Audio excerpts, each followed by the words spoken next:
దినాన ప్రారంభ ప్రార్థన ముందు వచ్చి వారు నిలబడినమ్మా. చప్పట్లు పడదాం. ప్రారంభ ప్రార్థన ముందు రావడం అంటే ఆశమాష పని అయితే ఎంత మాత్రం కూడా కాదు. రీసెంట్ దగ్గర నుంచి మనం ఏం చేయాలంటే కుటుంబాన్ని పరుగులు పెట్టాలి, పరుగులు పెట్టాలి. పౌల్ గారు ఎక్కడి వరకు పరుగు పెట్టారు? దుర్యోధనకు పరుగు పెట్టారు. పోయిన ఆదివారం మనం ఏ వాక్యం చెప్పుకున్నామండి?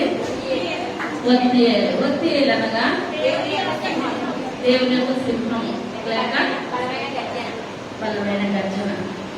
ఒత్తియేలు గోత్రము యూదా గోత్రము.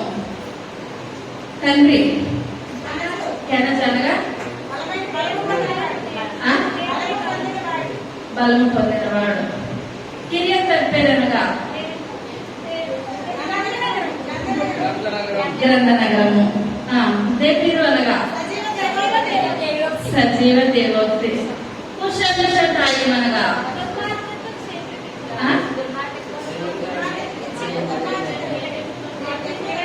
రెట్టింపు దుర్మార్గత. అరణ్యహారయము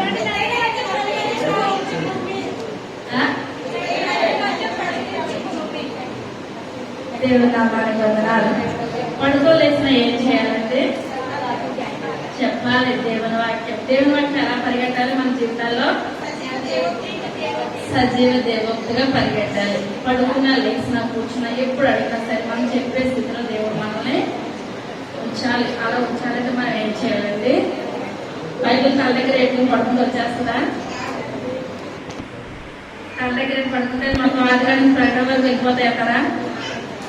చదివి ధ్యానించాలి. ప్రభా నాకు జ్ఞానాన్ని దయచేయండి. చదివి వాళ్ళు నాకు జ్ఞాపక శక్తి ఉండట్లేదు, నాకు జ్ఞాపక శక్తిని దయచేయండి ప్రభా. మనం ఏం చేయాలండి? ప్రార్థన చేయాలి. ఈ యొక్క దినాన్ని మనం చెప్పుకునే వాక్యము సంఖ్యాకాండము 16వ అధ్యాయము మొట్టమొదటి వచనం. లేవీకి మునుమన్మడును కహాతుకు మనుమడును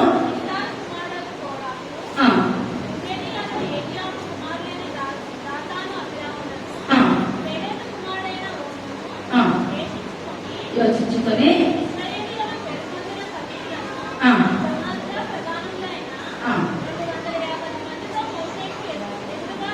లేచి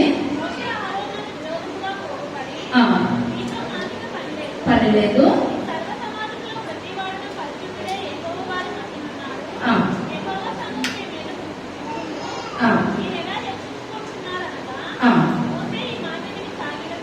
చాలా చిన్న ప్రార్థన చేస్తాం.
పరిశుద్ధాత్మ శక్తితో చెప్పగలిగే శక్తిని నాకు దయచేయండి అయ్యా. వినగలిగే శక్తిని బిడ్డలందరికీ దయచేయండి ఆయన. వాక్యానుసారమైన జీవితాలు అందరికీ దయచేయమని త్వరగా రాబోతున్న యేసయ్య నామములో వేడుకొంచున్నాము తండ్రి. హల్లెలూయా. చదువుకున్నాడు మన లేవీకి మునుమనుమడును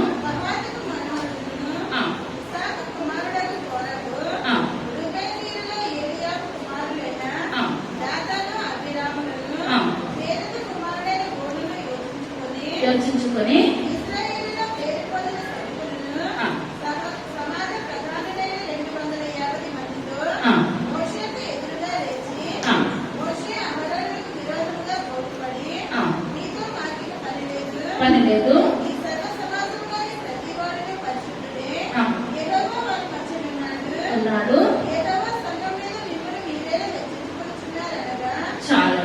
ఇక్కడ మనం చూసుకున్నట్లయితే ఇశ్రాయేలీయులు ఎన్ని సంవత్సరాలు ఉన్నారంటే ఐగుప్తులో? 430 సంవత్సరాలు ఐగుప్తులో ఉండి ప్రయాణమై వస్తూ ఉన్నారు. ఎవరి ద్వారా దేవుడు ఇశ్రాయేల్ ప్రజల పైన విడుదల దయచేశాడు?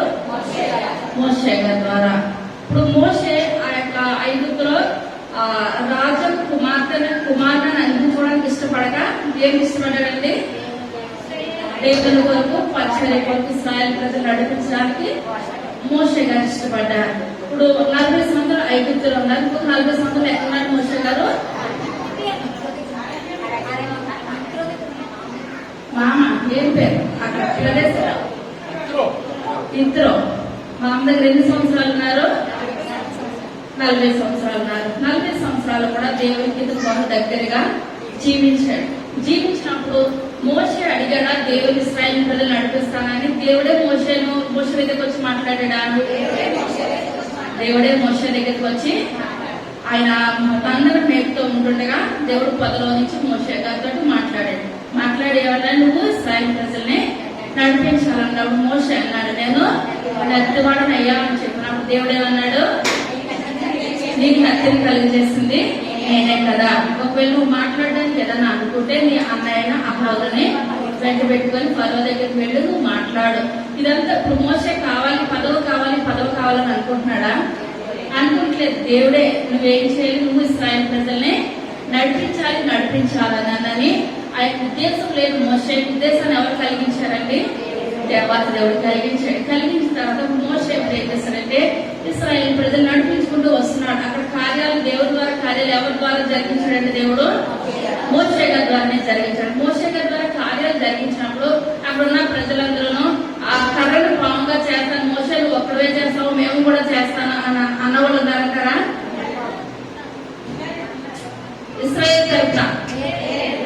ఇశ్రాయేల్ తరపున ఉన్నారంటారా? అది నువ్వే చేసేస్తున్నావు ఎందుకు మేము చేస్తాము అన్నవాళ్ళు ఉన్నారా? లేదు. ఇప్పుడు ఇదంతా 10 కార్యాలు కూడా ఫరో దగ్గర మోషే గారు చేయించి ఇశ్రాయేల్ ప్రజలు మనం నడిపించుకుంటూ తీసుకొచ్చినప్పుడు ఇప్పుడు మార్గం మధ్య కొంచెం ఇప్పుడు ఎక్కడ చూసినా ఇదంతా కూడా మోషే చేశారు. మోషే ఎవరు చేస్తే వాళ్ళకి అనుకుంటారు, చేయలేని వాళ్ళు అనుకుంటారు కదా. ఏమాత్రం కూడా అనుకోరు. మనము కూడా ఎన్ని రోజులు డ్యూటీ చేస్తే అన్నీ వస్తాయి. చేయలేని కూడా మనకు వచ్చేయాలంటే ఏమాత్రం కూడా మన ప్రార్థన జీవితం కూడా అంతే. మనం ఎన్ని గంటలు దేవుడితో సాంగత్యం అంటే అంత ఆశీర్వదిస్తాడు. మనకు తక్కువ ప్రార్థన చేస్తే ఎక్కువ కావాలంట ప్రతిఫలము ఏమాత్రం కూడా పొందలేము. ఇక్కడ కూడా మోషే గారు అంతగా దేవుని సంఘంలో జీవించారు. ఆ యొక్క ఫరో కుమారుని అనిపించుకున్నావు కదా ఐగుప్తు ప్రజల కొరకు నేను నిన్నను అనుభవించడం మేలని అనుకున్నాడు కనుక దేవుడు ఏర్పాటు చేసుకుని ఆ యొక్క ఎర్ర సముద్రాన్ని పాయగా రక్షించి నడిపిస్తూ వస్తూ ఉంటుండగా దారిలో కొంతమంది ఇప్పుడు ఏం కలిగిందంటే వీళ్ళందరూ మోషే అంటున్నారు. మోషేని దేవుడు ఏర్పాటు చేసుకున్నాడా? నన్ను కూడా దేవుడు ఏర్పాటు చేసుకున్నాడు. మోషేని దేవుడు ఆశీర్వదించింది, నన్ను కూడా ఆశీర్వదించండి. సర్వ సమాజం కూడా దేవునికి ఒకటై ఉండొచ్చు. ఇక్కడ మన వాళ్ళందరూ కూడా ఒకటై ఉండొచ్చు. ఇప్పుడు మీరందరూ ప్రార్థన కొంచెం తక్కువ చేయొచ్చేమో. నేనేం చేయాలండి? సేవకురాలుగా ఉన్నా నేనేం చేయాలి? మీరు 5 నిమిషాలు చేస్తున్నారు, నేను 5 నిమిషాలు చేస్తానంటే ఏమైనా పద్ధతుందంటారా? ఏమాత్రం కూడా లేదు. మీరు 6 దినాలు కష్టపడుతున్నారు. మీరు కష్టపడిన దానికి తగ్గట్టు మీరు ప్రార్థన చేస్తున్నారు. ఇప్పుడు నేనేం చేయాలంటే సమయం అంతా కూడా దేవుడికి ఇవ్వాలి. ఇప్పుడు 430 సంవత్సరాలు అక్కడ నుండి ఇశ్రాయేలు నడిపించు సగం దాకా వచ్చిన తర్వాత ప్రజలందరినీ కొంతమంది కోరాహు ఏం చేస్తున్నాడంటే అభినాదాబు ఇంకొక ఎవరండి దాతాను అభిరాము వీళ్ళిద్దరితో పాటు ఇంకా 250 మందిని పోగు చేసుకుని దేవుడు మిమ్మల్ని కాదు మమ్మల్ని కూడా ఏర్పాటు చేసుకున్నాడని దారిలో ఏం చేస్తారంటే గొడవలు పెట్టడం ప్రారంభిస్తున్నారు. ఏదైనా పెళ్లిలోకి వెళ్ళినా ఫంక్షన్ లోకి వెళ్ళినా కొంతమంది ఎలా వస్తారండి? గొడవలు పెట్టడానికే వస్తారు. కొంతమంది గొడవలతో మంచిగా వచ్చాము మంచిగా వెళ్ళిపోవాలి. రకరకాలుగా ఉంటారు. ఇక్కడ కోరాహు ఇప్పుడు ఏం చేస్తున్నాడంటే వాళ్ళ మధ్యన ఇద్దరిని ఏర్పాటు చేసుకున్న తర్వాత సమాజంలో పెద్దల్ని 250 మందిని పోగు చేసుకుని వాళ్ళందరినీ మనసులో పెద్దలు ఏం చేస్తాడండి, తిప్పేసాడు అనమాట. తిప్పేసి ఇప్పుడు మనం కర్ర చూపిస్తే మనకి కూడా కర్ర పాము అయిపోద్ది, అవుతుంది అక్కడ. ఇలాంటివన్నీ కూడా వాళ్ళకి చెప్తా ఉంటుంటే వాళ్ళకి ఏమవుతుందని విని కొద్ది కూడా ఏమో దేవుడికి అందరూ సమానమే కదా, మన ద్వారా కూడా కార్యాలు జరిగిపోతాయి. ఇంక రకరకాలుగా వాళ్ళలో పెట్టేసాడు అనమాట. ఇప్పుడు ఈ యొక్క పెట్టేసిన వాళ్ళు ఎవరన్నా, ఇప్పుడు అబ్రహాం కుమారుడు ఎవరండి, ఇస్సాక్. ఇస్సాక్ ఎంతమంది, యాకోబు, యాషావు. యాషావు సంతానం ఎందుకు రాలేదు. యాకోబుకి ఎంతమంది కుమారులు, 12 మంది కుమారులు. యాకోబు 12 మంది కుమారులు. మొట్టమొదటి కుమారుడి పేరు రూబేను, రెండో కుమారుడి పేరు షిమ్యోను, మూడో కుమారుడి పేరు లేవి, నాలుగో కుమారుడి పేరు యోదా. మూడో కుమారుడు మనం ఎవరో చెప్పుకునే వాటిలో మూడో కుమారుడి పేరు ఎవరండి, లేవి. ఇప్పుడు లేవి యొక్క లేవి గోత్రం దేనికి సంబంధించింది, యాజకత్వానికి సంబంధించింది. పెరిగాను స్వాచ్యాలు ఇచ్చాడా దేవుడు, స్వాచ్యాలు ఇవ్వలేదు. 11 గోత్రాలకు స్వాచ్యాలు వచ్చినాయి, లేవి గోత్రానికి స్వాచ్యం రాలేదు. ఇప్పుడు ఇవాళ దేనికి ఎన్నిక చేయబడ్డారు, యాజకత్వానికి, పరిశుద్ధ మందిరంలో సేవా ఉపకరణాలు. ఇంతకు మించి వేరే పని ఏ మాత్రం కూడా చేయడానికి వీల్లేదు. ఇప్పుడు లేవికి ఎంతమంది కుమారులు అనగా 3 కుమారులు. లేవికి ఎంతమంది కుమారులు, 3 కుమారులు. పెద్ద కుమారుడు పేరు గెర్షోము, రెండో కుమారుడు పేరు కహాతు, మూడో కుమారుడు పేరు మొరారి. ఎంతమంది కుమారులు చెప్పారంటే 3 కుమారులు. పెద్ద కుమారుడు పేరు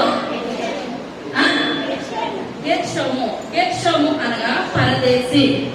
అర్థం ఏంటండి, గెర్షోము అనగా పరదేశి. రెండో కుమారుడి పేరు కహాతు అనగా సమాజము.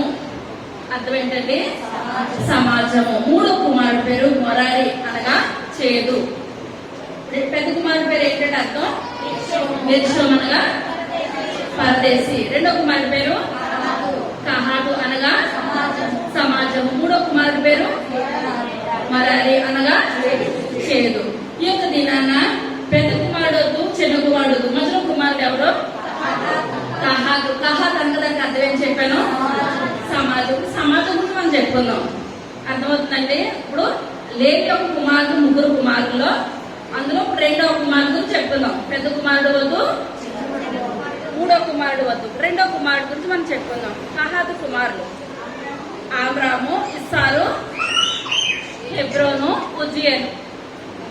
4 కుమారులు. ఎంతమంది అండి, ఫస్ట్ కుమారుడి పేరు ఆబ్రాము, ఇస్సారు, హెబ్రోను, ఉజ్జియేలు.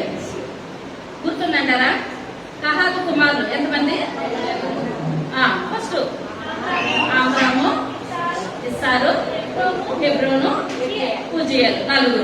ఇప్పుడు 4లో ఆమ్రామ్ అంటే ఎవరు గుర్తు వస్తున్నారు, అర్థమవుతుందా, మోషే తండ్రి. తల్లి పేరు యొక్బేతు. ఇప్పుడు ఆమ్రాము యొక్బేతుకి పుట్టిన వారు ఎవరు, మోషే, అహరోను, మిరియాము. అర్థమవుతుందంటారా. ఎవరు పుట్టినవారు, ఆమ్రాము పుట్టినవారు. ఇప్పుడు రెండో కుమారుడి పేరు ఇస్సారు. ఇస్సారుకి పుట్టినవారు ఎవరనగా కోరాహు. ఇప్పుడు ఇందులో మనకి 2 కావాలి. మీకు అర్థమవుతుందా. కహాతు పుట్టిన కుమారుడు ఎంతమంది చెప్పానండి, 4. మొట్టమొదటి కుమారుడి పేరు ఆమ్రాము, ఇస్సారు, హెబ్రోను, ఉజ్జియేలు. ఇప్పుడు ఆమ్రాము యొక్బేతుకి పుట్టిన వారు ఎవరని చెప్పానండి, మోషే, అహరోను. అర్థమవుతుందండి. ఏదో చెప్పుకుంటుంది అనుకుంటున్నారా. ఆమ్రాము పుట్టిన సంతానం, ఇస్సారు పుట్టిన సంతానం కోరాహు. ఇద్దరి గురించి కథ ఉంది. ఇప్పుడు మనం చెప్పుని వాక్యం ఎవరి గురించి ఉందండి, ఆమ్రాము, ఇస్సారు. ఇప్పుడు ఆమ్రాము పుట్టిన వాళ్ళేమో మోషే, అహరోనులు. ఇస్సారుకు పుట్టిన వాళ్ళేమో కోరాహు. వీళ్ళిద్దరు ఏమవుతారు, అన్నదమ్ములు. ఇంకా పిల్లలు చిన్నాన్న పెదనాన్న పిల్లలు. అర్థమవుతుందంటారా. చిన్నాన్న పెదనాన్న పిల్లలు. ఆబ్రాహాము యొక్క పిల్లలు, ఇస్సాకు యొక్క పిల్లలు ఏమవుతారండి, అన్నదమ్ముల పిల్లలు పిల్లలు ఏమవుతారు? అన్నదమ్ముల పిల్లలు అవుతారు. ఇప్పుడు వీళ్ళందరికీ దేవుడు ఒకటే చేస్తున్నాడు. ఏం చేయాలి? అందరూ కూడా గోత్రం ఏంటండి? లేవి గోత్రం. గోత్రం ఒకటే కానీ ఇప్పుడు పిల్లలు చిన్నాన్న పెదనాన్న పిల్లలు వచ్చారు. చిన్నాన్న పెదనాన్న పిల్లలు వచ్చినప్పుడు ఇప్పుడు గొడవ పెట్టుకుంటే ఇప్పుడు సంఖ్యాకాండము 4వ అధ్యాయము 15వ వచనం.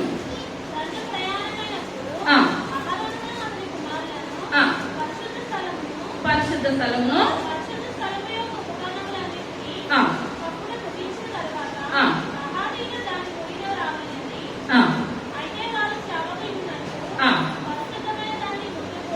చాలండి. ఇప్పుడు ఏంటంటే కహాతు వాళ్ళు ఇప్పుడు ఏం చేయాలని అనగా ఇప్పుడు మనకి ఇక్కడ మందిరం ఉన్నది. ఇప్పుడు ఈ బలిపీఠము ఇక్కడ ఉన్నాయి అన్ని కూడా ఇక్కడే ఉంచేస్తున్నాము.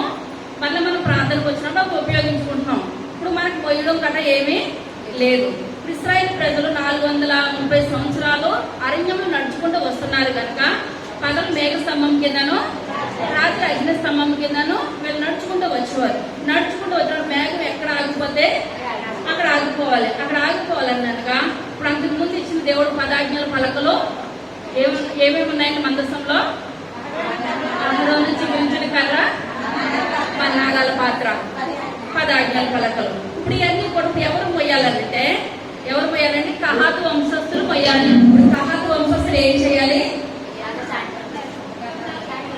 మందిరానికి సంబంధించినవి మొయ్యాలి. వేరే వాళ్ళకి నేను మోస్తానని అనడానికి వీలేదు. ఇప్పుడు వజ్జా పట్టుకున్నాడు, ఏమైపోయింది? చనిపోయాడు. ఇది కహాతు వంశస్థులే మొయ్యాలి. ఈ మోతేమో వీళ్ళది. యాజకత్వం ఎవరికి ఇచ్చాడండి దేవుడు? వీళ్ళందరూ లేవీలే. అహరోనుకి మోషేకి. ఇప్పుడు అహరోను ఇప్పుడు ఏం చేయాలి? యాజకత్వం చేయాలి. కహతీలు ఇప్పుడు ఏం చేయాలి? ఉపకరణాలు మొయ్యాలి. వీళ్ళ గోత్రం చూస్తే మొత్తం అంతా కూడా ఒకటే, లేవి గోత్రమే కానీ కహతీలేమో మొయ్యాలి. ఇప్పుడు అహరోనేమో యాజకత్వం చేయాలి. ఇప్పుడు వీళ్ళకి బాగా వచ్చేస్తుంది. ఇప్పుడు ఏమన్నానంటే ఇంక మేము జీవితకాలం కూడా మొత్తమేనా? ఇప్పుడు అహరోను చక్కగా యాజకత్వం చేసేస్తున్నాడు, వచ్చేస్తున్నాడు. చెప్పాలంటే ఇప్పుడు యాజకత్వం చాలా కష్టము. ఆ యొక్క దినాల్లో ఇప్పుడు తప్పు చేసి అక్కడికి వెళ్ళినా ఏం చేసినా ఏమైపోతారు? చనిపోతారు. కాడు కట్టుకొని వెళ్తారు. వాళ్ళని పడతారా బయట ట్రీట్ చేస్తారు అనమాట. కానీ ఇప్పుడు ఏమనుకుంటారంటే మాకు అదే కావాలి, మేము మొదలు మోస్తున్నాం, మాకు ఏమాత్రం కూడా ఎన్నిక లేదు. ఇప్పుడు వాళ్ళు ఏం చేస్తున్నారు? టయానికి లోనికి వెళ్తున్నారు, ఆ యొక్క బలి అర్పించేస్తున్నారు, వచ్చేస్తున్నారు.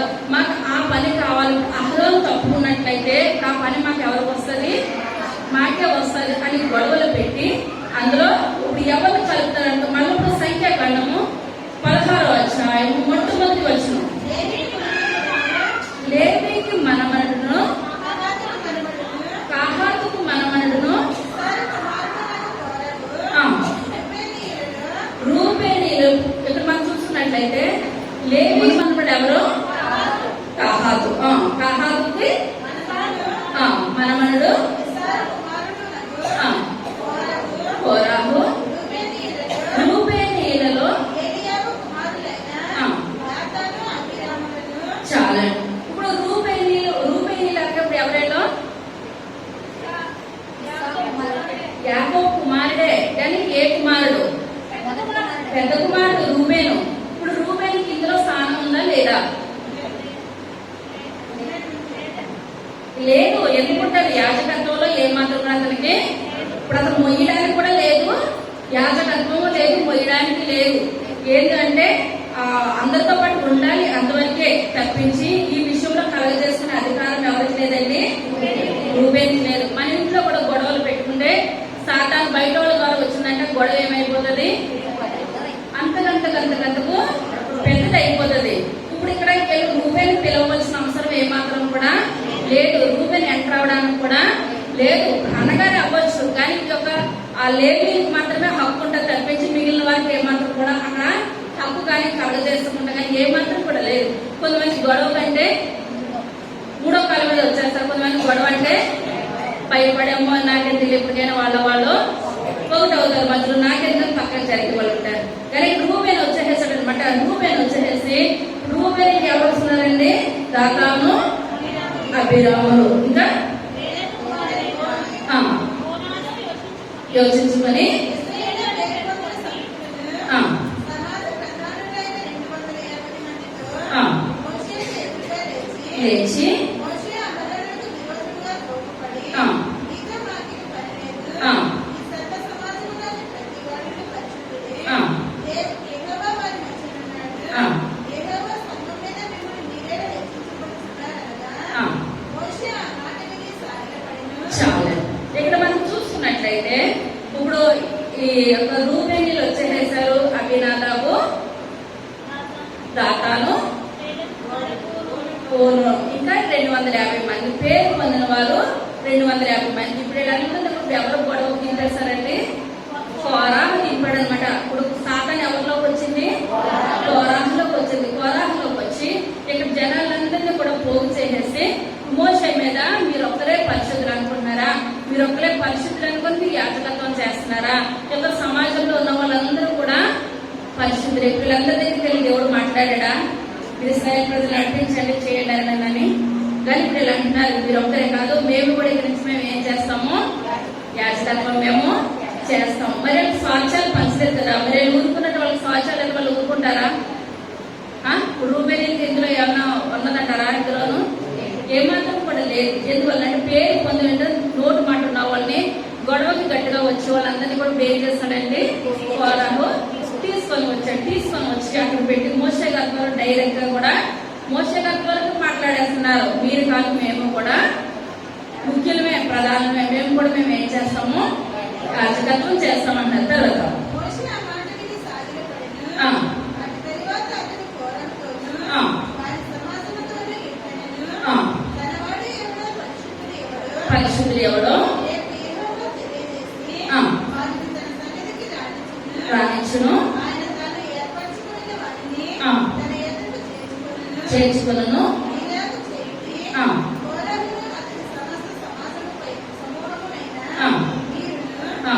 దుర్పాతుల్ని తీసుకుని వాటిలో అగ్ని ఇచ్చి ఆ. రేపు యెహోవా సన్నిధిని వాటి మీద ధూపద్రవ్యం వేయుడి. ఆ. అప్పుడు యెహోవా ఏ మనిషిని ఏర్పరచుకొనునో ఆ. వాడే పరిశుద్ధుడు. ఆ. లేవి కుమారులారా, ఆ.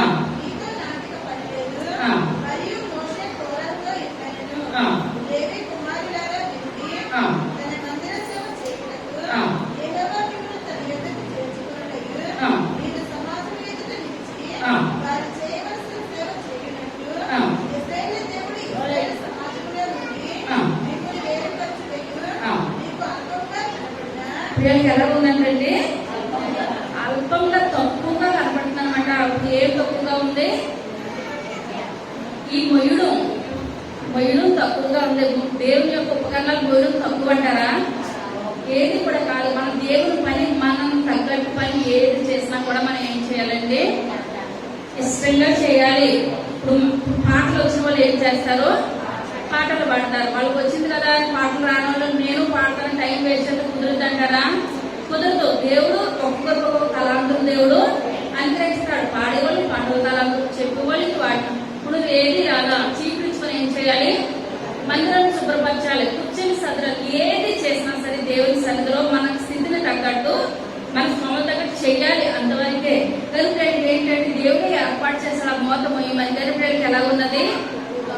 లోపుగా ఉన్నది, చిన్నతనంగా ఉన్నది. దేవుని పని ఎప్పుడు కూడా మనం చిన్నతనం అని ఏమాత్రం కూడా మనము అనుకోవడానికి వీల్లేదు. మనకి ఏది లేదా చెప్పలేదు కూర్చున్నా కూడా దేవుడు మనల్ని ఏం చేస్తాడండి?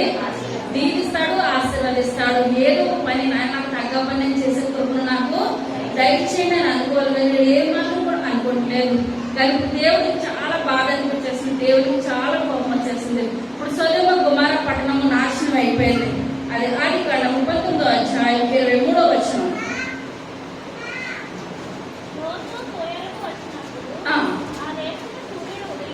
ఉదయించను గొమొర్రా మీదను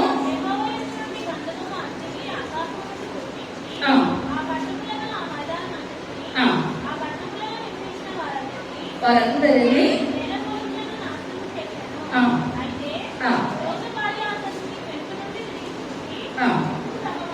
ఉప్పు స్తంభమాయను.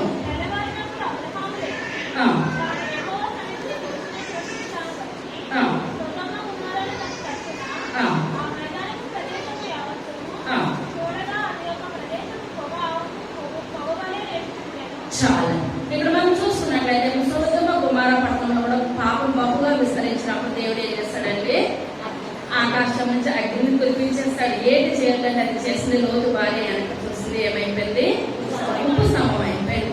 మళ్ళీ ఒకసారి దేవుడు నోవహు కాలంలో ఏం చేస్తాడంటే జల ప్రళయాన్ని సృష్టించాడు. సృష్టించినప్పుడు ఏ కుటుంబం సేఫ్ గా ఉంది, నోవహు తన భార్య తన 3 కుమారులు 3 కోడళ్ళు, వీళ్ళు ఎనమండుగురే అందులో ఉన్నారు, మంచిగా ఉన్నారు. మిగిలిన వాళ్ళందరినీ కూడా దేవుడు ఏం చేస్తాడండి, సర్వనాశనం చేసేస్తాడు. 2 సార్లు వచ్చింది ఎలాగా జల ప్రళయం, నోవహు కాలంలోనూ సొదొమ గుమొర్ర కాలంలో వచ్చింది. ఇప్పుడు మళ్ళీ అంత కోపం దేవుడికి ఎప్పుడు వస్తుందండి, ఇప్పుడు కోరాహు చేసిన తీర్పు వాటికి వస్తుంది. ఇప్పుడు మళ్ళీ ఉపకరణాలు పోయి ఎలా ఉన్నది, చాలా లోతుగాను చాలా తక్కువగా ఉన్నది.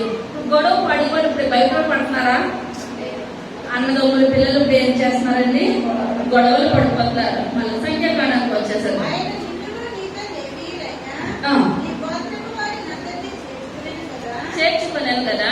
అయితే మీరు యాజకత్వము కూడా కోరుచున్నారు. ఇందు నిమిత్తము నీవును నీ సమస్త సమాజమును యెహోవాకు విరోధంగా పోగై ఉన్నారు. అహరోను ఎవరు, అతనికి విరోధముగా మీరు సర్పలేలా అనెను. అప్పుడు మోషే ఏలీయాబు కుమారులైన దాతాను అబీరామును పిలువనంపించెను. అయితే వారు మేము రాము ఈ అరణ్యంలో మమ్మల్ని చంపవలెనని తాను తేనెను ప్రవహించు దేశంలోనికి మమ్మల్ని తీసుకుని వచ్చుట చాలనట్టు మా మీద ప్రభుత్వం చేయుటకును నీకు అధికారం కావలెనా? అంతేకాదు నీవు తాను తేనెను ప్రవహించు దేశంలోనికి మమ్మల్ని తీసుకుని రాలేదు. పొలంలో ద్రాక్ష తోటలు గల స్వాస్థ్యము మాకు ఇయ్యలేదు. ఈ మనుషుల కన్నులను ఉడదీయుదువా? మేము రాము అనేది. అందుకు మోషే మిక్కిలి కోపించి నీకు వారి నైవేద్యమును లక్ష్యపెట్టకుము. ఒక గాడిదను వారి యొద్ద నేను తీసుకొనలేదు. వారిలో ఎవరికి నేను హాని చేయలేదని యెహోవా యొద్ద మనవి చేసెను. చాలా సంఖ్యాకాండము 26వ అధ్యాయం 10వ వచనం. ఆ సమూహపు వారు మృతి పొందినప్పుడు అన్ని 250 మందిని పంపించినందున భూమి నా నోరు తెరిచి వారిని కోరాహు మింగివేసినందున వారు దృష్టాంతములైరి. చాలా ఎంతమంది భూమి చేస్తుందంటండి, 250 మంది. 250 మంది. ఎంతమంది తిరుగుబడ్డారు ఇక్కడ మోషే మీద, అహరోను మీద? 250 మంది. ఇప్పుడు అన్నిసార్లు దేవుడు ఒకలాగా శిక్ష విధించలేదు. నోవహు కాలంలోనేమో జల ప్రళయం వర్ష రూపంలో వచ్చింది. సొదొమ గుమొర్ర లోతు కాలంలో అగ్నిలాగా వచ్చింది. ఇక్కడ ఏం చేస్తుందండి, భూకంపం అంటారు కదా, భూమి నెరవేర్చేసింది అనమాట. భూమి నెరవేర్చేసి ఎవరైతే మోషే మీద తిరగబడుతున్నారో వాళ్ళు ఎలా అయిపోయారు, సజీవంగా భూమి నెరవేర్చేయడం, వాళ్ళు సజీవంగా భూమిలోకి వెళ్ళిపోవడం, మళ్ళీ భూమి మామూలుగా అయిపోవడం. ఇప్పుడు ఇంతమంది ఉన్నారు కదా, దాదాపు 20 లక్షల కాలువల వరకు ఉన్నారు. వీళ్ళందరిలో ఎవరైతే తిరగబడ్డారో మోషే అహరోను అందరి మీదకి కలగలేదు. ఇక్కడ అర్థమవుతుందంటారా, దాదాపు 20 లక్షల కాలువలు, 70 మంది వెళ్ళారు. ఎంతమంది చివరి వద్దరికి ఎంతమంది దాకా వచ్చారండి ఇశ్రాయేలు ప్రజలు, 20 లక్షల కాలువల వరకు వచ్చారు. ఇప్పుడు ఇక్కడికి వచ్చేటప్పటికి అందరికి మీద కూడా భూకంపము రాలేదు. దేవుడు కోపం వచ్చింది, దేవుడు ఉగ్రత కురిపించేస్తానంటున్నాడు. దేవుడు ఉగ్రత కురిపించేస్తానంటే మోషే గారు అంటున్నారు, ప్రభా వాళ్ళు చేసిన తప్పుకి ఇంతమందిని కూడా శిక్షిస్తావా నాయన, ఇంతమందిని కూడా శిక్షించద్దు ప్రభా అని చెప్పినప్పుడు దేవుడు అనుకున్నాడు, ఎవరైతే మోషే గారి మీద అహరోను మీదకి విరోధంగా వచ్చారో దేవుని సేవకులంటే ఆ మాట ఎవరికండి, దేవుణ్ణి అన్నట్టే. ఎందువల్లనంటే ఇప్పుడు దేవుని బట్టి అంటున్నారు కనుక, ఇప్పుడు మన సెల్ ఫోన్ లో చూసినట్లయితే ఆ సేవకులు ఏమంటున్నారంటే రకరకాలుగా మాటలు మాట్లాడుతున్నారు.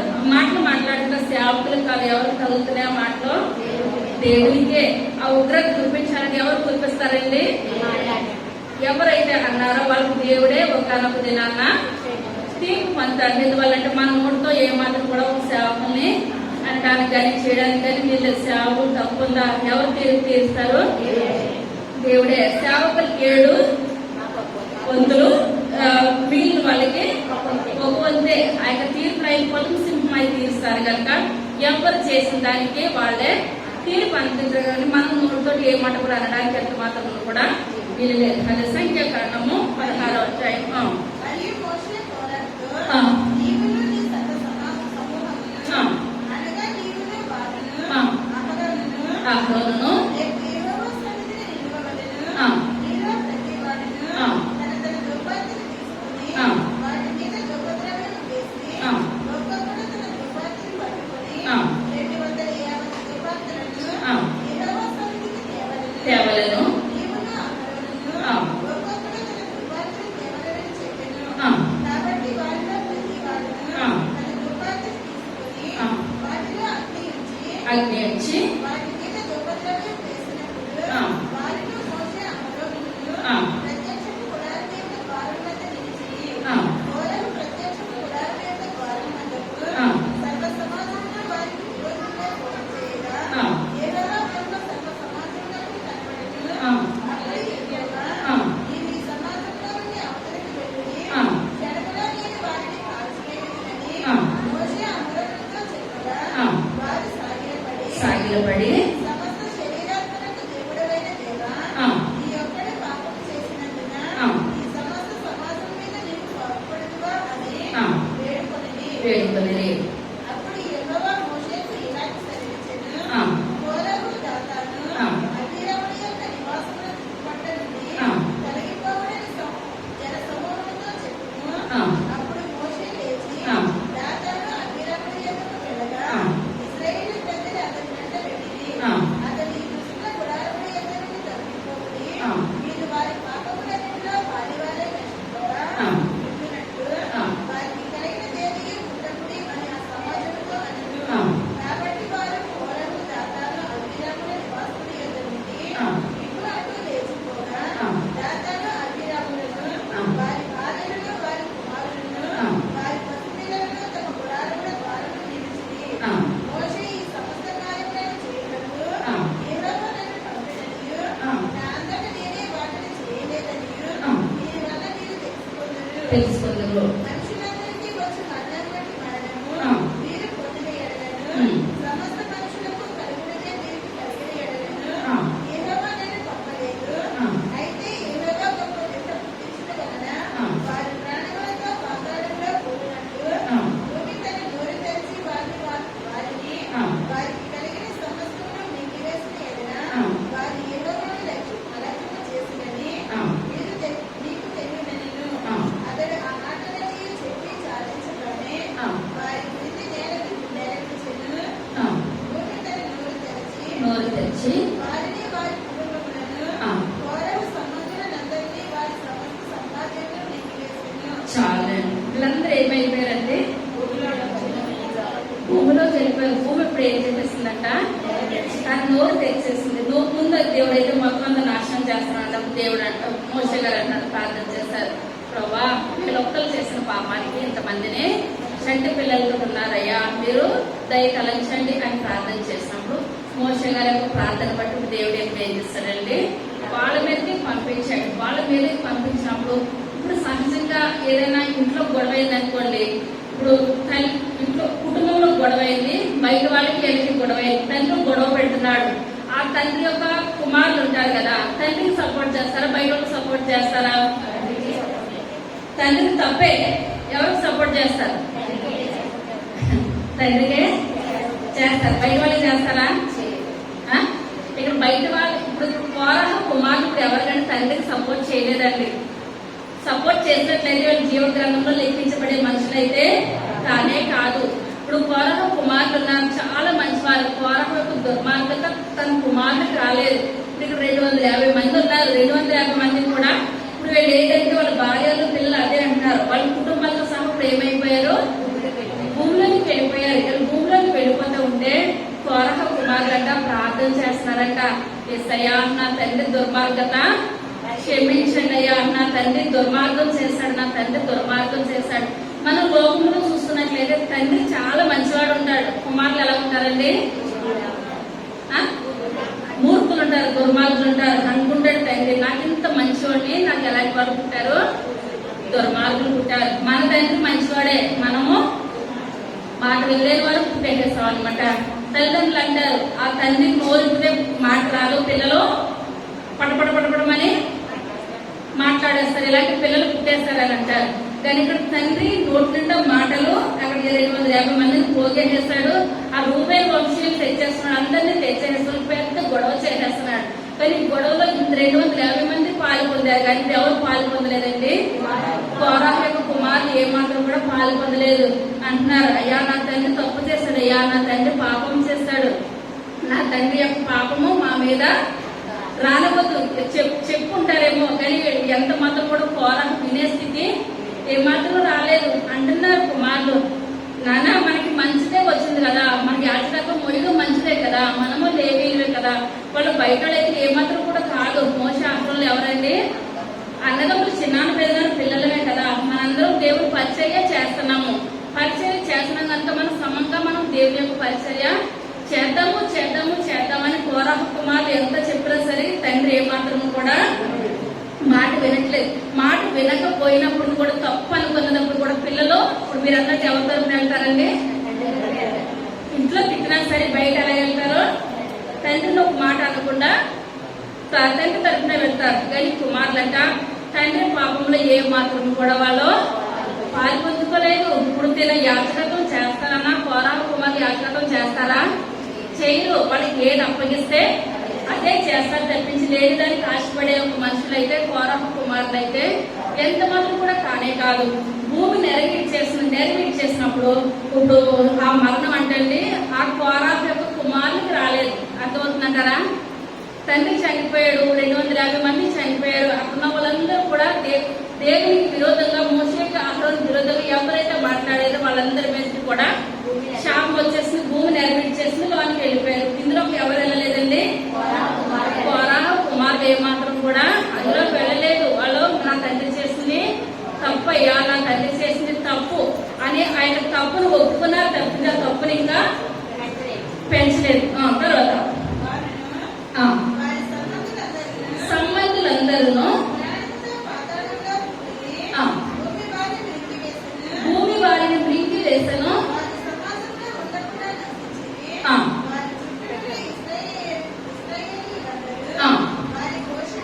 వారి ఘోష విని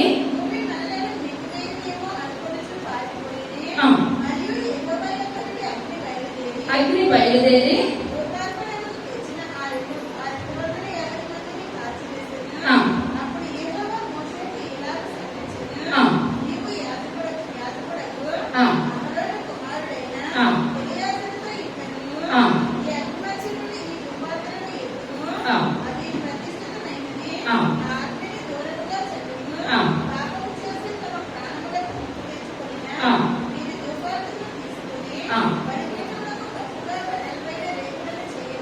చాలు. ఇప్పుడు ఏదో కూడా ఇప్పుడు అహరోను పట్టుకొని వచ్చారు దోపార్తిని, 250 మంది కూడా దోపార్తులు పట్టుకొని వచ్చారు. దేవుడు లక్ష్య పెట్టారంటారా? 250 మంది పట్టుకొచ్చిన దోపార్తులు ఏమాత్రం కూడా లక్ష్య పెట్టలేదు. వాళ్ళు పాతాళంలోనికి కూలిపోయారు. ఇప్పుడు ఎవరు మిగిలారండి అక్కడ? మోషే అహరోను మిగిలారు. అదే అధ్యాయం 41 వచ్చింది.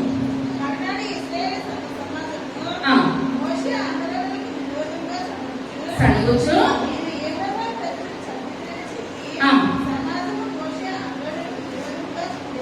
చాలా. ఇప్పుడు ఏదో దేవునికి విరోధంగా వెళ్ళారు, మోషే అహరోనులకు విరోధంగా వెళ్ళారు. వెళ్ళి ఎంత వద్దొద్దన్నా వాళ్ళు ఏం పట్టుకొని వచ్చారండి? దోపార్తులు పట్టుకొని వచ్చారు. దోపార్తులు పట్టుకొని వచ్చినప్పుడు ఇప్పుడు ఆ కుదరత ఎవరు కురిపించారు? దేవుడే కురిపించాడు, మోషే అహరోనులు కాదు. కానీ దేవుడు కురిపించినట్లు చూస్తున్నారు, వాళ్ళు పాతాళంలో వెళ్ళిపోయినట్లు చూస్తున్నారు. సొదొమ గొమొర్రా పట్టణం అలా నాశనం అయిపోయింది ఎవరికి తెలుసు? ఆయన నోవహు కాలంలో ఏం జరిగిందో కూడా తెలుసు. ఇప్పుడు తెలుసు అన్నవాళ్ళకి మనం ఏమి కూడా చెప్పలేము. తెలియదు అన్నవాళ్ళకి మనం చెప్పొచ్చు, కానీ తెలుసు అన్నవాళ్ళకి మనం చెప్పే విధానం ఏమాత్రం కూడా లేదు. ఇప్పుడు ఇలా కలిగినట్టు చూశారు. ఏమని? 250 మంది పాతాళంలోకి వెళ్ళిపోవడం చూశారు. తప్పు వాళ్ళదని చూశారు. ఇప్పుడు వీళ్ళు ఏం చేయలేదు. మిగిలిన వారు దేవునికి యథార్థంగా ఉండాలి, న్యాయంగా ఉండాలి. ఇప్పుడు మనమే ఉన్నాము. కరోనా విషయంలో ఎంతో భయపడ్డాము. ఇప్పుడు మనం బ్రతికాము. అప్పుడు జరిగి ఇప్పుడు జరుగుతున్నాయి. మనం బ్రతికాము, దేవుడు మనం బ్రతికించాడు. ఆ కొన్ని రోజులు కూడా ఎవరు బ్రతుకుతామో తెలవలేని స్థితిలో మనం జీవించాము. ఇప్పుడు మనం బ్రతికాము, అన్ని అయిపోయింది. దేవుడు అంటే దేవుడు, ఉన్నాడంటే ఉన్నాడు, లేదంటే లేడు. అప్పుడు 24 గంటలు కూడా దేవుడే. ఆయన నన్ను బ్రతికించాడు. నీకు బ్రతికితే నీకు ఏం చేస్తాను ఒక్కరోజు కుటుంబాన్ని శుక్రవారం ఎంతమంది వస్తున్నారండి? శుక్రవారం గుడే మర్చిపోయారు జనాలు. ఏంటంటే అప్పుడు మనం ఏం తీర్మానం చేసుకున్నాం? అసలు గుడిమానం ఆయన నా పక్కింటి వాళ్ళు గంట అనుకొచ్చినా నేను ముందు వచ్చేసి కూర్చుంటాను. ఏంటి వాళ్ళంటే ప్రాణానికి వస్తున్నా ఆశ ఆ రకంగా ఉంటుంది. మనం ఎన్నెన్నో తీర్మానాలు చేయాల్సి మళ్ళీ వస్తున్నది కరోనా. మళ్ళీ మనం చేసిన తీర్మానాలు మర్చిపోయామేమో దేవుడికి మనకి ఏం చేస్తున్నాడు మళ్ళా గుర్తు చేస్తున్నాడు. ఎందువల్ల ఇశ్రాయేలు ప్రజలు మాట మాటకి కూడా చేసిన మేలు మర్చిపోవడమే, చేసిన పేరు మర్చిపోవడమే, మళ్ళీ దేవుడి మీద తిరగబడతామే. మన్నాన్ని కురిపించాడు ఆకాశంలో నుంచి, మాంసం కావాలంటే పూరేళ్ళని రప్పించాడు, ఈ గొప్ప బండను కొట్టగా నీళ్ళు వచ్చినాయి. ఇన్ని కార్యాలు చేసినా వాళ్ళు ఏం చేస్తున్నారు? దేవుని మర్చిపోతున్నారు. దేవుని కార్యాలు మర్చిపోతుంది. ముందు రోజు జరిగింది ఏదో పాతాళంలోనికి తీసుకోవడం. మళ్ళీ రెండో రోజు ఏమనుకుంటున్నారేమో మళ్ళీ మోస మీద ఆహరోడు మీద మళ్ళీ ఏమనుకోవాలి, అమ్మో మళ్ళీ రోజు తెచ్చేస్తుందేమో భూమి, నేను భూమిలోకి వెళ్ళిపోతానేమో భయం ఉండాలి కదా వీళ్ళకి. భయం ఆనాడు లేదు ఈనాడు లేదు. మనం బ్రతుకున్నంత సేపు కూడా మనము ఆ నిమిషమే భయపడతాం. రెండో నిమిషం ఏం చేస్తామండి? మళ్ళా మామూలే. మనం ఆ జీవితాలు మనకు ఉన్నట్లయితే దేవునికి మనకి ఏమాత్రం కూడా సామర్థ్యం ఉండదు. మనం ఏ స్థితిలో ఉన్నా సరే, కలిగి ఉన్న స్థితిలో ఉన్నా కలిగి లేని స్థితిలో ఉన్నా మనం ఏం చేయాలి? ఆయన నన్ను ఆయుష్తో పెంచావు, ఆరోగ్యంతో పెంచావు, అయ్యా మీకు వందనాలు. ఆయన స్థుతులు చెల్లించాలి. అందువల్లకే మన ఐశ్వర్యంతో ఉండే స్థుతి మనకి ఇబ్బందులతో ఉంటే దేవుడు మర్చిపోవడానికి ఏది కూడా కాదు. కానీ ఇశ్రాయేలు ప్రజలు ముందులో అయితే పారిపోయారు. అమ్మాయి అక్కడ భూమిని ఎరవించేసి కదా, నేనున్న ప్లేస్ లో కూడా భూమిని ఎరవించండి. మనం ఎంతో పరిగెత్తమండి. పరిగెట్టడానికి ఏమైనా ఉండదు అవకాశము? ఏమాత్రం కూడా ఉండదు. ఆ దేవుడు ఎక్కడ అనుకుంటే అక్కడ నెరవేర్చేస్తే మనం అందులో దిగిపోతాము. రెండు చూసారు, పరిగెలు పెట్టారు, అంతా అయిపోయింది. మళ్ళీ రెండో రోజు మొదలు పెట్టేసారు. దేవుడు ఈ మోస అహరోనులు ఏర్పాటు చేసుకున్నాడా?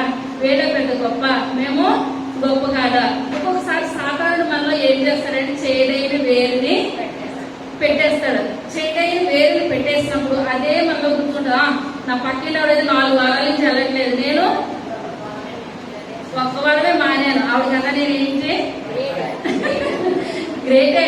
ఆవిడ 4 సెలవులు ఉంది, నాకు ఒక్కటి కూడా లేదు. ఈ యొక్క తీర్మానం యొక్క తీర్పు ఎవరు వాళ్ళండి? దేవుడు వాళ్ళ తీర్పు తినాలి, దేవుడు వాళ్ళు తప్పించి మన తీర్పు మనం తీర్చుకోవడానికి కానీ, ఎంత వాళ్ళ తీర్పు తీర్చడానికి కానీ మనం ఏమాత్రం కూడా సరిపోము. కానీ వీళ్ళు అనుకుంటున్నారు ఇంకా ఉగ్రత అయిపోయింది, మన మీద ఉగ్రత లేదు, మామూలుగా మోరే కదా మాట్లాడేది కదా. మళ్ళీ ఇశ్రాయేలు ప్రజలందరూ కూడా మోసే అహరోను మీద ఏం చేస్తున్నారు? తిరగబడిపోతున్నారు. విరోధముగా కూడాను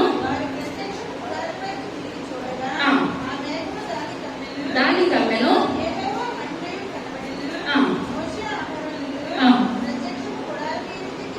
రాగా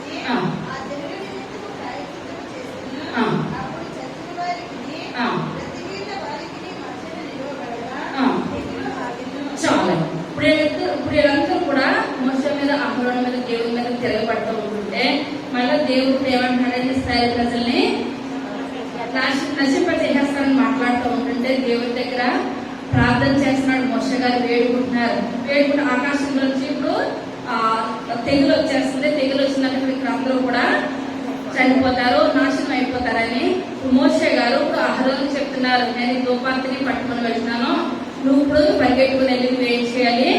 ఇశ్రాయేలు ప్రజలకి నువ్వు చెప్పాలి అనిలోగా ఇప్పుడు ఆకాశం నుంచి ప్రేమ వచ్చేసిందండి, తెగులు వచ్చేసింది. తెగులు వచ్చేసినప్పుడు చాలా మంది పిట్టలు భజనకు ఎలా రాలిపోయారో అలాగా నిమిషంలోనే పిట్టలు రాలిపోయినట్టు రాలిపోతుంది. ఒక పక్కంతా గుట్లు కింద శవాలు ఉన్నాయి, ఒక పక్కన ఎవరున్నారండి?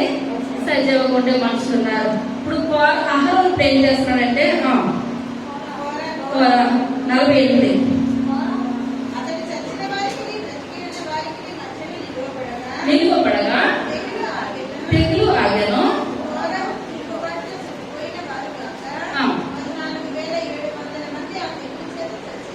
ఎంతమంది చనిపోయారంటే 14,700 మంది. ఇప్పుడు ఎవరు పెట్టిన గొడవకి? కోరాము పెట్టిన గొడవకి. కోరాము పెట్టేసేసాడు. పెట్టినోడు చనిపోయాడు. ఇప్పుడు అది ఎలా వెళ్తుందండి? అది రగులుకుంటా వెళ్ళిపోతా ఉంది. 14,700 మంది. ముందు ఎంతమంది చనిపోయారు? 250 మంది చనిపోయారు. ఇప్పుడు వాళ్ళకి 17 అధ్యాయులు మనం చాలా సార్లు చెప్పుకున్నప్పుడు అందరూ కూడా కర్రలు పట్టుకొచ్చినప్పుడు ఎవరు కర్ర చిగురించిందంటే కర్ర చిగురించింది. ఇప్పుడు ఇంత ఉగ్రత జరిగిపోతూ ఉంటుంటే ఇప్పుడు తండ్రి కొప్పుకూలిపోయాడు. తండ్రి భూమి నెరవేర్చింది. కోరా అందులో మునిగిపోయారు.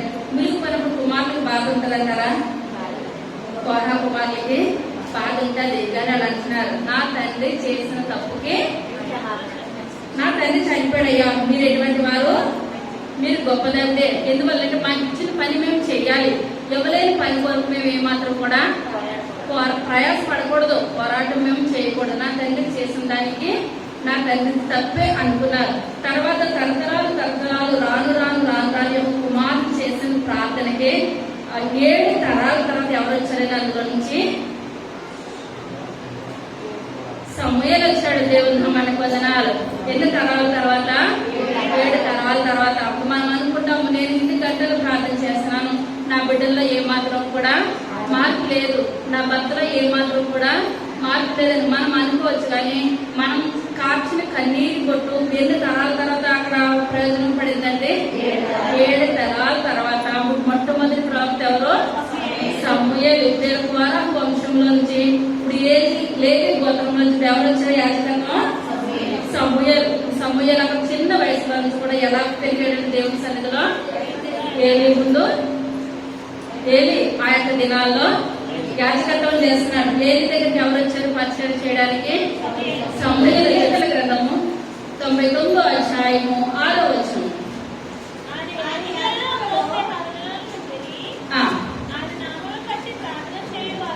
ఆయన నామమును బట్టి ప్రార్థన చేయవారిలో చాలా ఎవరున్నారంటే ఆయన నామమును బట్టి ప్రార్థన చేయవాళ్ళు ఎవరున్నారు? సమూయేలు. ఇప్పుడు అక్కడ కోరహ కుమారులు సమూయేలు తర్వాత సమూయేలు పిల్లలు కూడా ఏం చేయలేదు, మాట వెళ్ళలేదు. ఇప్పుడు ఏలి కుమారులు ఏ విధంగా మాట వెళ్ళలేదో ఆ సమూయేలు కుమారులు కూడా మాట వెళ్ళలేదు. కానీ సమూయేలకు మనల్ని ఎలా ఉన్నారండి? దేవుని సన్నిధిలోనికి ప్రతి విషయంలోనూ కూడా ఆ యొక్క ఉపకరణాలు మొయ్యడంలోనేంటి ప్రతి విషయంలోనూ కూడా వాళ్ళే ఉన్నారు. మొదటి దినవృత్తాంతాల గ్రంథము 6వ అధ్యాయము 31వ వచనం.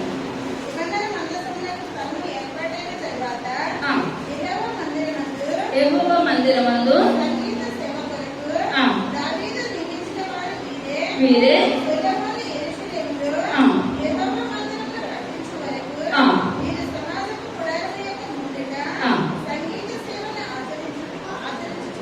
ఆచరించుకుంది.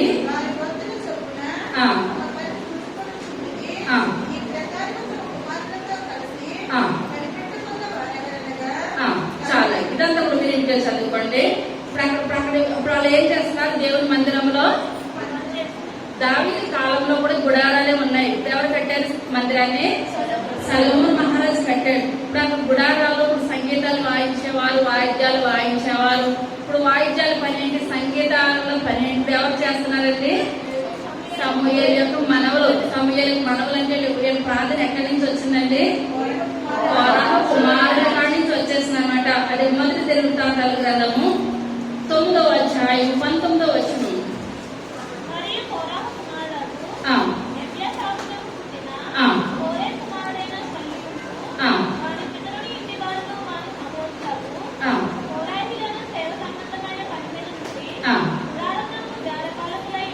చాలా గుడారానికి ఎలా ఉన్నారు? ద్వారపాలకుల కింద. మరి ఇప్పుడు మోతలు మొయ్యాలంటే కోరహ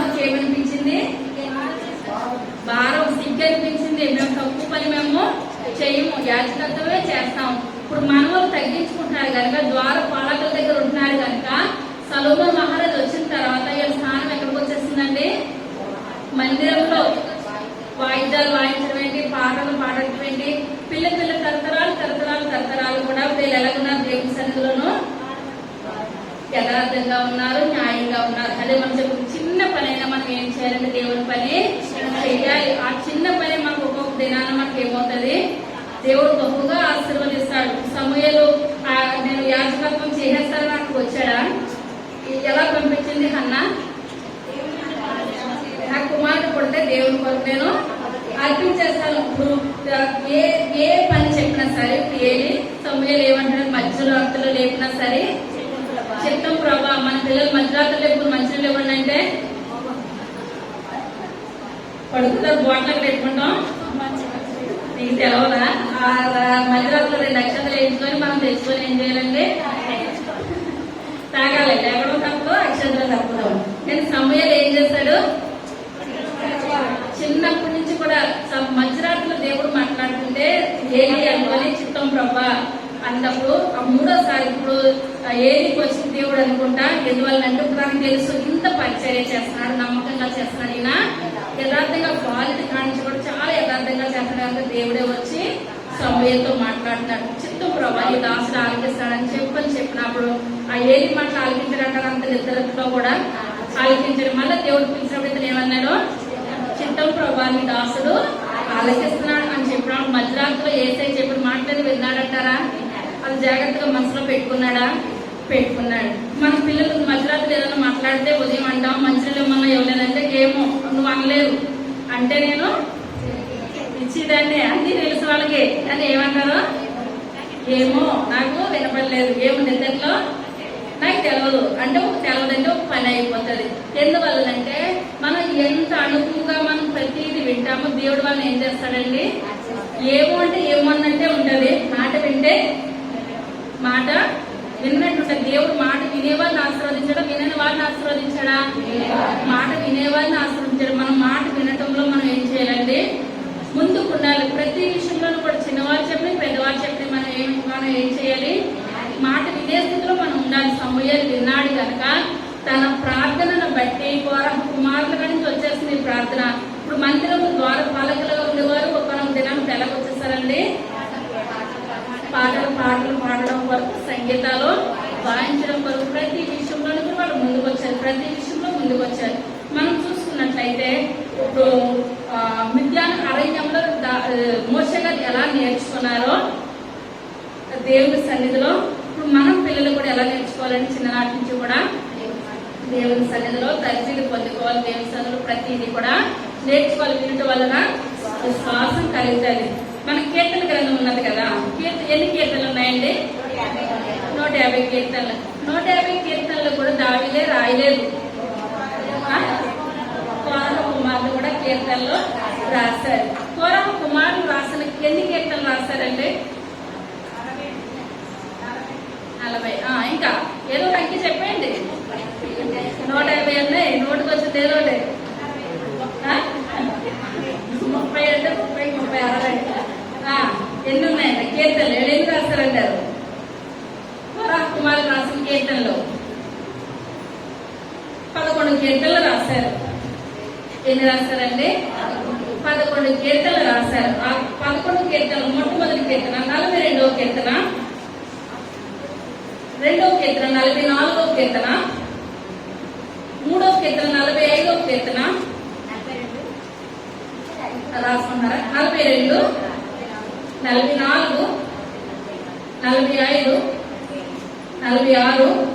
46, 47, 48, 49, 84, 85, 87, 88. మళ్ళా చెప్పమంటారా? వచ్చినా? మొత్తం ఎన్ని కీర్తనలు అండి? 11 కీర్తనలు. 11 కీర్తనలు రాసిన ఇప్పుడు ఈ యొక్క దినాల్లో ఏదైనా కోపం ఉందనుకోండి, కోపం ఉన్నప్పుడు వాళ్ళు స్టేటస్ చూసినట్లయితే ఆ బాధను ఏం చేస్తారో తెలిసిన వాళ్ళు చెప్తున్నా. వాళ్ళు వ్యక్తపరుచుకుంటారు. మనుషులకు చెప్పలేక ఎవరు చెప్తున్నారు? ఫోనే ప్రతిదరం అయిపోయింది అందరికీ కూడా. ఏమైపోయిందండి? సంతోషం ఉన్న అందులోనే చెప్తున్నారు, బాధ ఉన్నా కూడా అది చదివే మనకు అర్థమైపోతుంది. అబ్బో వీళ్ళు చాలా బాధలో ఉన్నారు, చాలా కోపంలో ఉన్నారు. ఇప్పుడు ఎవరికి చెప్పుకోవట్లేదు, వాళ్ళు ఒంటరిగా తలుపేసుకుంటున్నారు, ఫోన్ పట్టుకుంటున్నారు, ఆ ఫోన్ లోనే మాట్లాడుకుంటున్నారు. కానీ కోరహ కుమార్తెకి ఏం బాధ ఉండాలండి?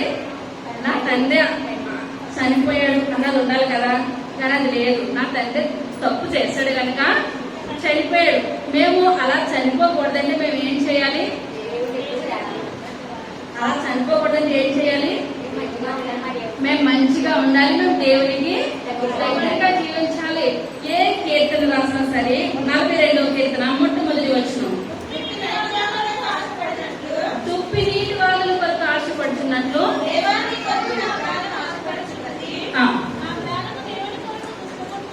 తృష్ణ కొలుచున్నది.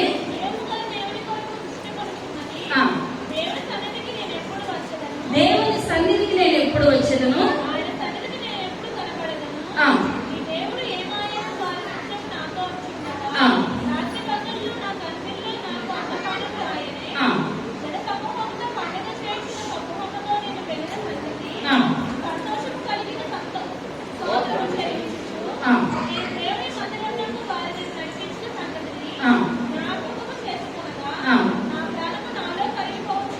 చాలా ఇక్కడ మనం చూసుకున్నట్లయితే కోరహ కుమారుడు ఏది రాసినా సరే, ఏ కీర్తన రాసినా సరే, దేవుని మందిరం మందిరం మందిరం, లేస్తే మందిరము, కూర్చుంటే మందిరం. మనకి చిన్న బాధ అనిపించింది అనుకోండి, దేవుడు నాకు ఏం చేశాడు, దేవుడు నాకు ఏం చేశాడు, దేవుడు నాకు ఏం చేశాడు అని కన్నా నేను దేవునికి ఏం చేశాను మనం ఏమనుకోవాలండి? నేను దేవునికి ఏం చేశాను? దేవుడు నాకు 24 గంటలు ఇస్తున్నాడు కదా రోజు. 24 గంటలు నేను ఎంత సమయము దేవునికి ఇస్తున్నాను? చర్చి పని విషయంలో నేను ఏ మాత్రము సహాయం చేస్తున్నాను? ఏదైనా దేవునికి ఎలా ఉపయోగపడుతున్నాను అన్నది మనం లెక్కేసుకుంటే మనం చేసిన దానికన్నా దేవుడు చేసిందే మనకి ఎక్కువగా ఉంటది. కానీ కోరహ కుమారులు అంటారు, దుప్పి నీటి, మనం నీరు గురించి వేసవకాలం మనం ఎలా చూస్తూ ఉంటామో వీళ్ళంటే వీళ్ళ జీవితం అంతా కూడా ఎక్కడ బ్రతకాలని ఉన్నది? దేవుని మందిరంలో. ఎస్ఐయా దుప్పి నీటి వాగుల కొరకు ఆశపడినట్లు నేను నీటి వాగుల కొరకు కాదయ్యా, మీ యొక్క మందిరం కొరకు నేను ఆశపడుతున్నాను. నా ప్రాణం దేవుని మాటలు వినడం కొరకు, మీ యొక్క సన్నిధిలో పరిచయం చేయడం కొరకు, మా జీవితం అంతా కూడా ఇలాగే వెళ్ళిపోవాలయ్యా. మేము మందిరంలోనే ఉండాలి. మనం అనుకోవచ్చు, మనం మందిరంలో ఎన్ని గంటలు గడితే మన బిడ్డల తరతరాలు అన్ని గంటలు గడుపుతారు. వీళ్ళు కోరహ కుమారులు దేవుని మందిరంలో గడిపిన గంటలు ఎక్కువనే కనుక పిల్ల తరాలు ఎక్కడ గడిపారండి? సంగీతాలు వాయించడంలోను, ద్వార పాలకుల్లోను. వీళ్ళు 5 నిమిషాలు వస్తే వాళ్ళకు కూడా ఇంకా 2 నిమిషాలు వస్తారేమో. కానీ వీళ్ళు బ్రతికినంత కూడా నేను దేవుని మందిరం దేవుని మందిరం దేవుని మందిరం అని అంటుంటే అందులోంచి గొప్ప ప్రవక్త, మొట్టమొదటి ప్రవక్త వచ్చేసేసాడు, సమూయేలు వచ్చేసేసాడు. సమూయేలు తర్వాత అంతకంటే వీళ్ళందరూ కూడా ఎలా ఉన్నారు? దేవుని సన్నిధిలో ప్రార్థనలోను, వాక్యంలోను, సంగీతం వాయించడంలో, పాటలు పాడడం లేదు, ప్రతి విషయంలోనూ కూడా ఏళ్ళు ఎలా దుప్పు నీటి వాళ్ళ కొరకు ఆశపడుతున్నారో వాళ్ళ మనవలు కూడా ఎలాగ ఆశపడుతున్నారండి? దుప్పు నీటి వాళ్ళకి మందిరమే మాకు కావాలి. ఆ మనవలకు కూడా ఇప్పుడు ఏం కావాలి? మందిరమే కావాలి, మందిరమే కావాలి. ఈ రకమైన మాట తప్పించి ఇక్కడ రాసిన 11 కీర్తనలను కూడా ఇప్పుడు ఏముందండి? ఆశ మందిరం మందిరం మందిరం. అదే కీర్తన గ్రంథం 46వ అధ్యాయం 10వ వచనం, కోరుకుండుడి దేవుడిని తెలుసుకొని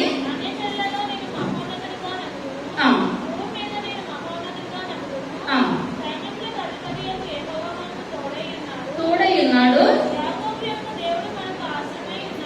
చాలా ఇక్కడ మనం చూస్తున్నట్లయితే ఇప్పుడు ఈ కీర్తనలో ఏం తెలుస్తుందనంటే, సైన్యములకు అధిపత్యం యెహోవా మనకు తోడై ఉన్నాడు అనగా, అయ్యా నా తండ్రి చేసిన పాపంలో నేను ఏం చేయలేదు, పాలు పంచుకోలేదయ్యా. నేను నా తండ్రి చేసిన పాపంలో నేను పాలు పంచుకుంటే భూమి నెరవేర్చేసిన, మమ్మల్ని కూడా మిగిలిన వీళ్ళు కూడా వెళ్ళిపోయినట్లయితే సమూయేలు వస్తాడండి వీళ్ళలో నుంచి. సమూయేలు రాడు. ఇలా అంటున్నారు 250 మంది చనిపోయారు, అక్కడ నా తండ్రి చనిపోయాడు, నాదా అభివృద్ధులందరూ తిరగబడ్డారయ్యా. మాకు తిరగబడకుండా మీరు సహాయం దయచేసిన విధానాన్ని బట్టి మీకు వందనాలు. వాళ్ళు మేము కళ్ళలో చూస్తుండగానే మా కళ్ళ ముందు ఏమైపోయింది? భూమి నెరవేర్చిపోయింది, వాళ్ళందరూ ప్రాణాలతో వెళ్ళిపోయారు. మేము ఆ స్థితిలో లేనందుకు మీకు ఏంటండి వందనాలు అయినా, మేము ఎంత చేసినా మీకు తక్కువే. కనుక ఇప్పుడు మేము మమ్మల్ని బ్రతికించారు కనుక మేము బ్రతుకున్న జీవితం మేము ఎవరికి అంకితం చేయాలి? దేవునికి అంకితం చేయాలి. ఇక దేవుడు తప్పించి వేరొక దేవుడు మాకు లేనే లేడు. కీర్తన 11 కీర్తనలో చూసినా సరే మందిరం దేవుడు అంతకు మించి వేరేదంటే ఏంటి కూడా వీళ్ళకి లేదు. చివరిగా కీర్తన గ్రంథం 84వ అధ్యాయం మొట్టమొదటి వచనం.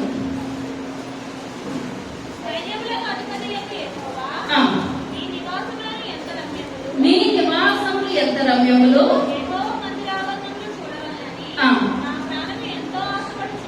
నా ప్రాణం ఎంతో ఆశపడుచున్నది.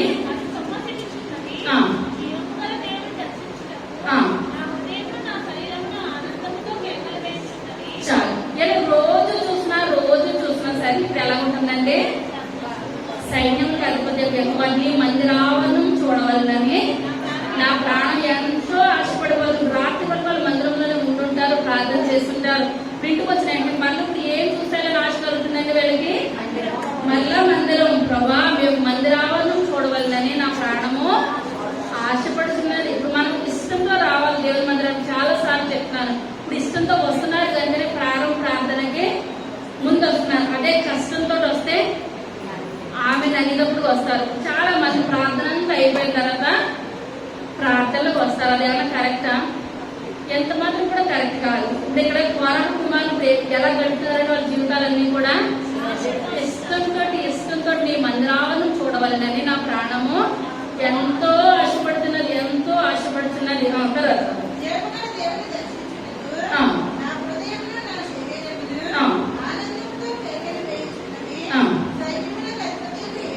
యెహోవా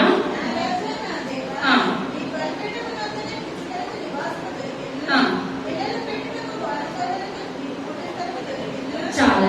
ఇప్పుడు ఇక బలిపేటలో పిచ్చుకలకి ఏం కలుగుతున్నాయి? వీళ్ళు అనుకుంటున్నారు నేను పిచ్చుక వల్ల అయిపోయినా పిచ్చుకలకి ఏంటంటే ఏదో ఒక చిన్న తెచ్చుకుంటారో తింటాయి. మనుషులు మనం ఇక్కడే ఉండిపోవాలి. మనం వాక్యం విన్నాం, నైనా కోరహ కుమారుల నేను కూడా ఇక్కడ ఉండిపోతానంటే మనకి ఏమున్నాయి వెనకాల?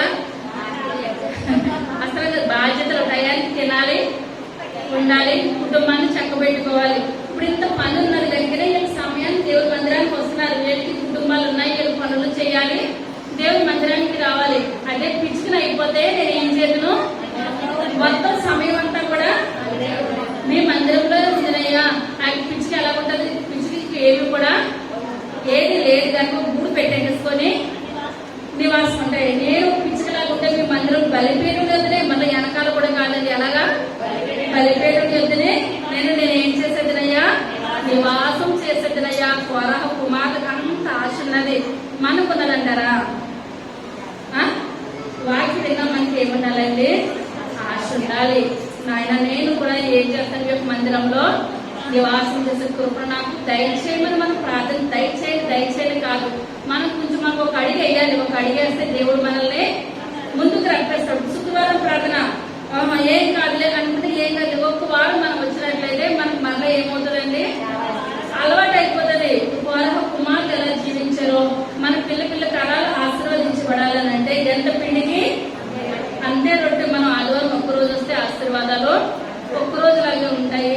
మనము కోరహ కుమారులాగా దేవుని సన్నిధిలాగా ఎక్కువ మనం సమయం గడితే మన ఆశీర్వాదాలు కూడా ఎక్కువగా ఉంటాయి. ఉంటాయి కదా? ధన్యులు స్తుతించెదరు.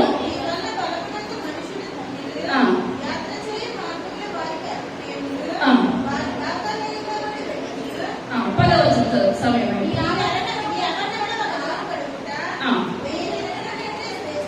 1000 దినముల కంటే శ్రేష్టం. దేవుడు మాట్లాడుతున్నారండి. కోరహ కుమారులు నీ ఆవరణంలో ఒక్క దినం గడిస్తే చాలయ్యా, అది మాకు ఆశీర్వాదం. ఎన్ని దినాలు?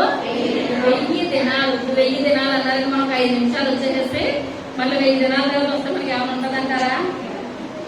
వాళ్ళు అనుకున్నారు ఏంటంటే వాళ్ళకు ఉన్న తృప్తి ఎలా ఉందండి? అంత తృప్తి ఉంది. ఇప్పుడు చాలా సార్లు చెప్పాను, మైకల్ జాక్సన్ కి సెకండ్ ఇచ్చి 3 నెలలు చేయగడుకోలేదంటే ఒక ఏమంటుంది? నేను ఆ ఇంటిని నేను ఏం చేస్తాను? సెకండ్ ఇచ్చాను. సెకండ్ ఇచ్చినంత మాత్రం మనకు వచ్చేది లేదు. లేదు, ఎంత మాత్రం కూడా లేదు. కానీ ఇప్పుడు కోరహ కుమారులు అంటున్నారు, మనం ఏం చేయాలి? ఇష్టంగా రావాలి, ప్రార్థన చేసినా సరే మనం ఇష్టంగా చేయాలి. ఎంతసేపు చేసేవన్నది కాదు, కానీ దేవునికి మనకి సంకల్పం ఉండాలి. మనం ప్రార్థన చేస్తే పరిశుద్ధతలోకి దిగి రావాలి. మనం ఏం చేయాలంటే ఆలోచించాలి. ఏదో వచ్చానంటే వచ్చాను, కూర్చున్నాను కూర్చున్నాను, ప్రార్థన చేశానంటే చేశాను, ఆ రకంగా కాదు. మన ప్రార్థన ఆలోచించాలి. అన్న ప్రార్థన దేవుడు ఏం చేస్తాడండి? ఆలోచించాడు. మంచి కుమారుని ఇటువంటి మంచి మంచి బిడ్డలు ఇచ్చేస్తాడనమాట అన్న ప్రార్థనను బట్టి. ఇప్పుడు ఇక్కడ దేవుని మందిర ఆవరణంలో ఒక్క దేవుని గడిపి తృప్తి ఎంత ఉందండి? 1000 దినాల కంటే శ్రేష్టమైన లోకంలో గడిపితే అంత శ్రేష్టత ఏమాత్రం కూడా లేదు. ఉంటారు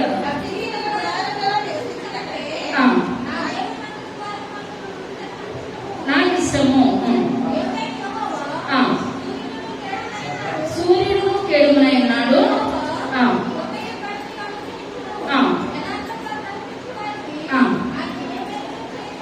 మానడు. చాలు. ఇక్కడ మనం చూసుకున్నట్లయితే యథార్థంగా ప్రవర్తించడానికి దేవుడు ఏం చేస్తాడంటే మేలు చేస్తాడు. మేలు చేయకుండా ఏ మాత్రం కూడా ఉండనే ఉండడు. ఇప్పుడు అంటున్నాడు అంటే యథార్థంగా ప్రవర్తించడానికి మేలు చేస్తాడంటే వీళ్ళ తండ్రిలో ఏమి లేదు, కోరాములు యథార్థత లేదు. యథార్థత లేదు కనుకనే యథార్థత ఉండి దేవుడు ఉగ్రత చూపిస్తే ఇప్పుడు ఏమని మాట్లాడదురు? నా తండ్రి మంచిగా ఉన్నా సరే మా తండ్రి మీద మీరు ఏం చేస్తారయ్యా? ఉగ్రత కురిపించారు, భూమి నెరవేర్చేసినారని అందరూ. కానీ యథార్థంగా లేదు కనుకనే అయ్యా మీరు యథార్థంగా ఉన్న వారికి మీరు ఎలా చేస్తారో మీరే చేస్తారయ్యా. ఎంత చేసినా 11 చేసినప్పుడు మీరు ఇంటికి చదవండి. కానీ దేవుడు మందిరావరణంలో నేను జీవించాలి, మందిరావరణంలో నేను జీవించాలి. ఒక్క దేవుని కట్టుట 1000 దినాల కంటే శ్రేష్టం. అయ్యా మేము దుప్పు నీటి బాగుల కొరకు ఆశపడుచున్నది, నా ప్రాణం ఎవరి వరకు ఆశపడుచున్నది? జీవము గల జీవం లేని దేవుడు మనం ఆరాధించట్లేదు. రాయిని రప్పని మనము కొలవట్లేదు. మనతో మాట్లాడే దేవుడిని మనం మాట్లాడాలనుకుంటున్నాం. ఇదే చదువు వాక్యము 11వ వచనం. ఎలా ఉన్నాడంటే సూర్యుడును కేడమునై ఉన్నాడు. అంత గొప్ప దేవుడు మనం స్తుతిస్తున్నాము, ఆరాధిస్తున్నాము అన్నాక మనం ఏం చేయాలి? దేవుని సన్నిధికి పెందల కడని రావాలి. పెందల కడ వచ్చి ఆయన మాటలు మనం ఆలకించాలి. మనం దేవుని సన్నిధిలో ప్రార్థన విజ్ఞాపనలు చేయాలి. మనం 10కి వచ్చినట్లయితే మనం వెళ్ళేసరికి ఈ యొక్క దినాన దేవుడికి ఇచ్చే సమయము దేవుడికి సరిపోతుంది. 24 గంటలు 24 గంటల దశమ భాగము సరిపోతుంది. అలా అంత ప్రార్థన మనం చేసినట్లయితే మన బిడ్డ తరాలు మనం చూడకపోవచ్చేమో, కానీ మన పిల్లలకి ఏం కలుగుతుందండి? గొప్ప ఆశీర్వాదము, గొప్ప దీవెన. అలా నా కుటుంబం ఉండాలి. కోరహ కుమారులాగా నా కుటుంబం ఉండాలి. కానీ మనం మాట వెళ్ళలేమో, దుర్మార్గులమేమో, కానీ మన బిడ్డలు ఎలా ఉండాలండి? మాట వినే స్థితిలో ఉండాలి. అనుకున్న వాళ్ళందరూ పైకి ప్రశ్నించండి. సర్వశక్తి కలిగిన తండ్రి, కలిగిన తండ్రి, దయ కలిగిన ఆయన, మీ యొక్క దయ కలిగిన శ్రేష్టమైన నామాన్ని బట్టి ప్రభా లెక్కలేని వందనాలు స్తోత్రాలు స్తుతులు చెల్లించుకుంటున్నాను తండ్రి. అయ్యా మీ యొక్క దినాన్ని కోరాను కుమారులు ఆయన వాక్యం చెప్పిన విధానాన్ని బట్టి మీకు వందనాలు చెల్లించుకుంటున్నాను తండ్రి. అయ్యా మేమందరము ఆయన కోరాహు వలే కాదు ప్రభావం. అయ్యా మాట వినే స్థితిలో మా అందరికీ దయచేయండి. అయ్యా వాళ్ళిద్దరు నాయన నేటి వంశంలో నుంచే వచ్చారు నాయన, అన్నదమ్ములు బిడ్డలే ప్రభా. అయ్యా నాయన అయినప్పటికీ ప్రభా మీ మీద తిరగబడ్డారు ప్రభా. మోసే ఆహ్రోల మీద తిరగబడ్డారు ఆయన, భూమి నెరవేర్చేసి బాబు. అయ్యా వాళ్ళ జీవితాలన్నీ తొక్కుపోలిపోయి ఆయన, వాళ్ళ కడుపులో వచ్చిన కుమారులు అయితే బాబు మిమ్మల్ని స్తుతించారు, మిమ్మల్ని వెంబడించారు ఆయన. ఎప్పుడు బాబు మీ మాటలే మీ మందిరంలో సేవ చేయాలి, మీ మందిరంలో జీవించాలి, దుప్పు నీటి మొదలు కొరకు ఆశపడుతున్నట్లు ఆయన వాళ్ళ జీవితాలు ప్రజలు ఎంతగానో మీకు సమర్పించుకున్న విధానాన్ని బట్టి మీకు వదలాలి నాయన. అయ్యా మీ మట్టిలో జీవించే కృపను దయచేయండి. అయ్యా మా బిడ్డల తరతరాలు నాయన మీ యొక్క సన్నిధిలో కనపడగలిగే గొప్ప వాక్యాలు దయచేయండి. దీవెనకరమైన జీవితాన్ని దయచేయండి, ఆశీర్వాదకరమైన జీవితాన్ని దయచేయండి. అయ్యా విన్న వాక్యం వృధాగా పోను